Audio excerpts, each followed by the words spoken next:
আসসালামু আলাইকুম গাইস, সবাই কেমন আছেন? আশা করি সবাই ভালো আছেন। আর এখানে দেখেন সকালবেলা আমি কাজকর্ম সব শেষ করে এখানে নাস্তাটাও বানিয়ে নিলাম।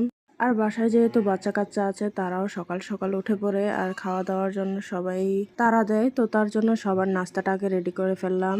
আর এখানে খালাও চলে এসেছে ঘর মোছার জন্য।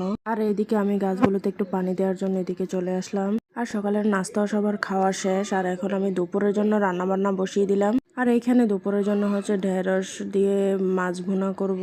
আর সাথে হচ্ছে শুটকি দিয়ে লতি রান্না করব। আর লতিটাকে হচ্ছে আমি একটু ভিজিয়ে রেখেছিলাম, আর শুটকিগুলোকে এখন আমি একটু থেতলে নিব। আর এদিক দিয়ে আমি ঢেঁড়সটাকে একটু সিদ্ধ দিয়েছিলাম, এটাও হয়ে গেছে। তার মধ্যে আমি দিয়ে দিলাম মাছগুলোকে। আর লতি শুটকিটা রান্না করলে আমার কিন্তু আজকে রান্না বান্না শেষ হয়ে গেল। তো এইখানে হচ্ছে আমি শুটকিগুলোকে একটু থেতলে নিলাম আর মশলা দিয়ে দিলাম, সব মশলা যা যা লাগবে। আর এখানে লতিগুলো দিয়ে দিলাম, এই তো। আর ভিডিওটা ভালো লাগলে লাইক করে দিবেন। আল্লাহ হাফেজ।